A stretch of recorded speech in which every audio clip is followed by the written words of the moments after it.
Hey guys, this is Ashley Leftwich, and this is my analysis of EdTech plans. I'm going to look specifically at TEA's revised and extended long range plan for technology and compare it to the National Education Technology Plan.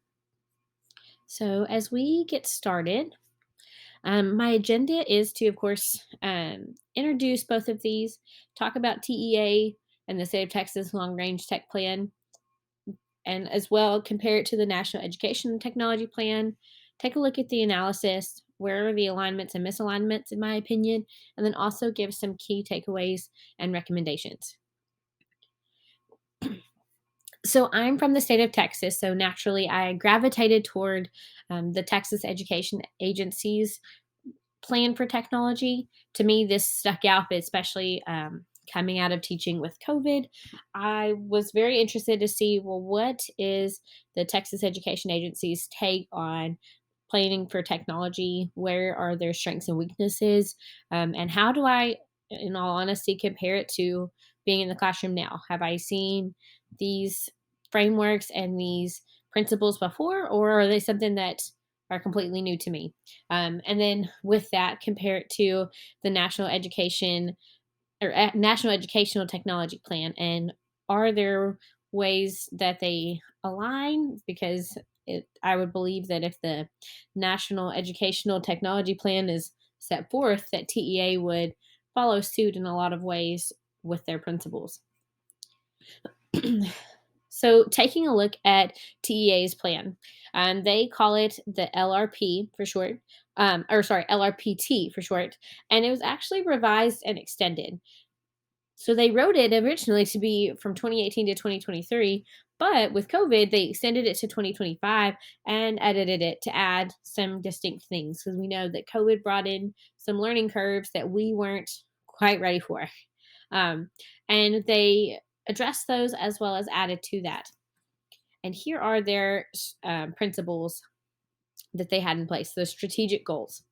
So they had these 6 goals that summarize the overall suggestions and plans that they had for Texas. I thought it was interesting, though, that they were not principles, they were not requirements, but they were goals. What does the state of Texas shoot for as far as technology? And those things were personalized, flexible, empowered learning, equitable access, digital citizenship, safety and security, collaborative leadership, and reliable infrastructure. So, all of these things, it was important to note that they took a look at the teacher side. Are teachers using adaptive, individualized learning, things that could include virtual learning, or ways to include that in the classroom? It was also, did students have fair, equal, equitable opportunities for their education, so that they could take full advantage of those, benefits of having technology in the classroom? Um, and I'm going to pause and take a second to note that it was really interesting that within each goal, they had actions, outcomes, and guiding questions. And the outcomes were also broken into short term and long term actions. And I thought that was interesting. But none of these, again, were things that were required, but more of a challenge and what do they want to see. Um, with that, the actions were broken into create, collaborate, utilize, and model within each of these strategic goals. So I'm going to go back into the 6 goals, and one of those was also digital citizenship. This seemed to be one of the larger areas, in my opinion. They took a long time and a lot of focus on that. And then safety and security. This was not only from a physical environment standpoint, but also in a school and a student standpoint. How are we teaching the students to be safe and be a digital citizen, as well as being a safe digital citizen? Because we want them to be able to navigate the web but feel secure, along with collaborative leadership. So, calling on administration, calling on the stakeholders of the community to achieve these goals that allow for students to be flexible and empowered in their learning.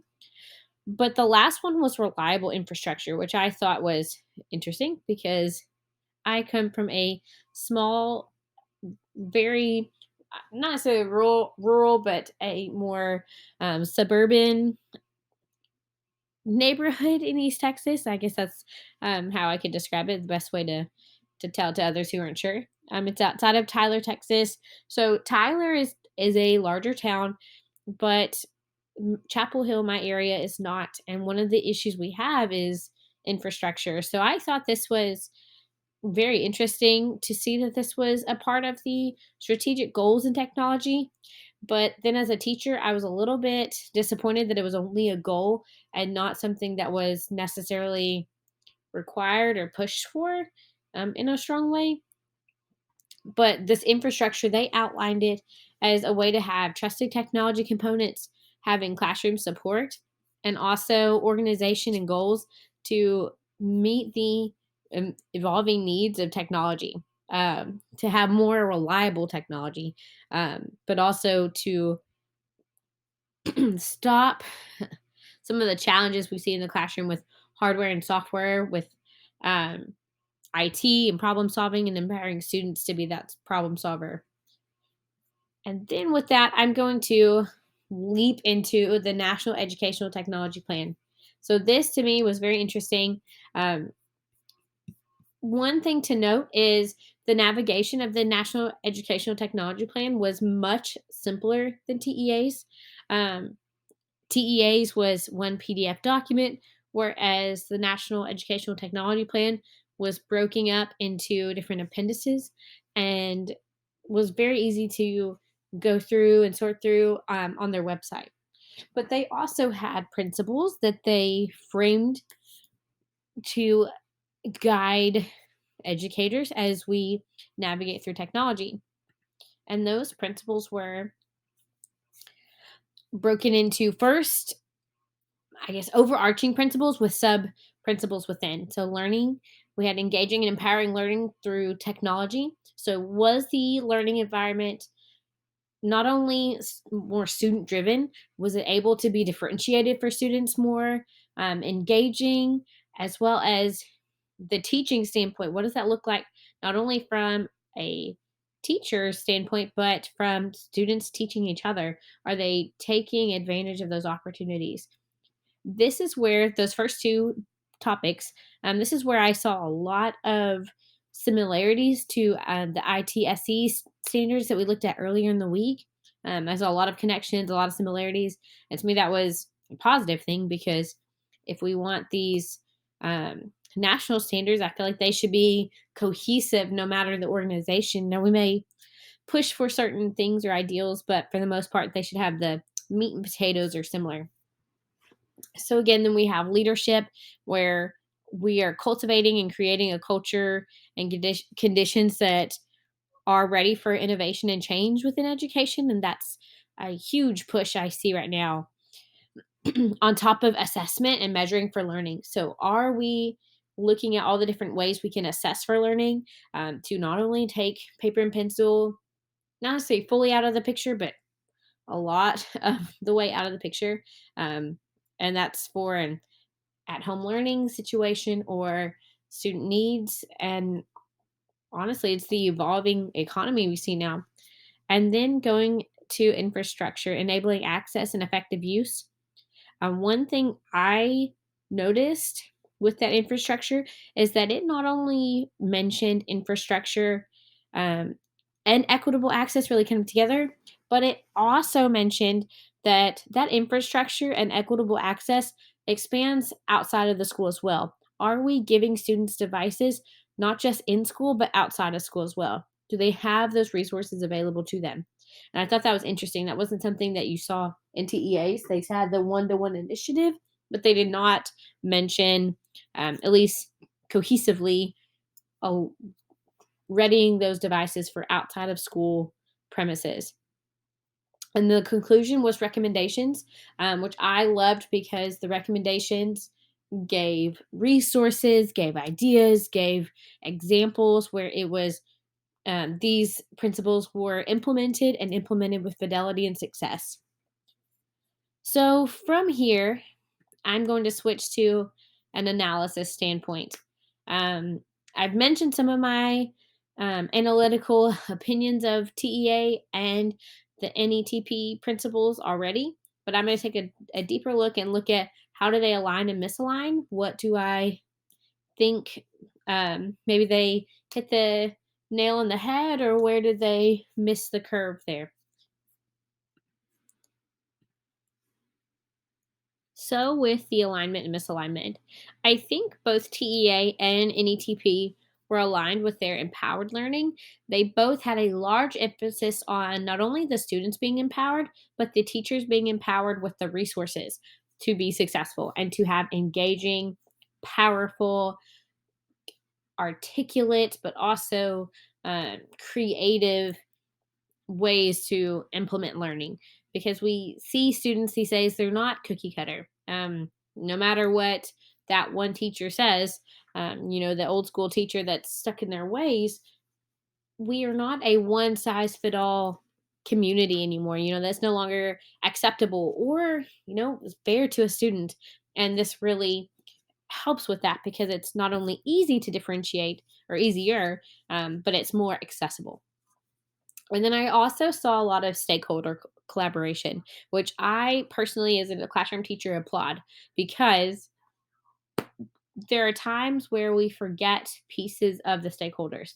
Maybe we have administration and we have the teachers, but are we really thinking about the students, or are we thinking about the ease of the educators? Or are we just thinking about what administration wants and what students want, and leaving out, well, what does that do for the teachers and even our community? And so to see that not only the administration, but the ed leadership, the teachers, the students, the community, and the families, how are they all collaborating together to create a successful and empowering learning environment? Now, where I saw some misalignment, and not necessarily fully off the charts, don't align at all, but maybe just not as touch base enough, or at least in my opinion, enough. One of them was digital citizenship. So this was one. It was a huge piece of TEA's long range plan. So much so that it was its own substandard, or really goal. Um, they spent a lot of time focusing on this. Whereas in the National Educational Technology Plan, this did not have as large of a piece. Not to say that it wasn't mentioned, because it was, but not in near as much detail as the Texas Education Agency's long range plan. But really, where I saw a huge missed opportunity was the data driven assessment. The National Education Technology Plan really hit this one hard. Um, are we using data driven assessment? Not only that, are we using formative assessments and um, standardized assessments? In Texas, we have the STAR test, and that is the hard hitter of a standardized test. And so it really surprised me to see that TEA did not mention much at all about data driven assessment. It mentioned that you needed it, but it was not a huge piece, which was, again, extremely surprising, because in the past several years, they've moved to the STAR test being only offered online, and you have to go through a pretty extensive process, from my understanding, to have a paper test. So I was disappointed to see that data driven assessment was not a larger piece in the classroom for me. Digital, um, technology driven assessments are often much easier. I can transfer them to the gradebook much easier. I honestly can take grading those assignments off the table because it's graded for me. Now I may have to go in and tweak it a little bit, or read a short answer response and grade it that way, but not near as much as having to go through and check 37 questions myself on my math unit tests, like I would have had to, years ago. So again, I was very disappointed about that. Um, Another misalignment that wasn't necessarily mentioned in the NATP principles or TEA, but as a classroom teacher, I was very shocked to know that the long range plan existed for Texas. Um, so my recommendation would be a larger emphasis on putting this plan out there for teachers, not just having it on TEA's website, but making it known, having people really be informed about the goals and have a bigger voice in those goals. One of the things that TEA mentioned is that they wanted teachers to have 80 hours worth of training for um, problem solving and technology. And so that was immensely shocking to me because part of me is like, well, 80 hours, that is pretty huge request of them to want. Now is over a long course, but at the same time, that's that is extensive. And is that something that it's by campus? It really didn't say. Um, but for some of those goals, I think they should have been not just goals. I think they should have been standards that were required. I think it's important for the one to one initiative that TEA mentioned to actually be accessible for students, for equitable access to be accessible to students, and then a strong infrastructure. Another recommendation I would have would be for TEA to have a data driven assessment piece. I think that is a long range goal that should have been addressed at least more extensively, especially if they took so long to highlight digital citizenship. Data driven assessment should have been a larger piece as well. So I appreciate you taking the time to listen to my analysis of these EdTech plans. Here's my works cited. I used a lot um, of TEA's resources, and even went back and referenced ISTE's standards for teachers, and of course the National Educational Technology Plan. Thank you so much. Have a great weekend. Bye.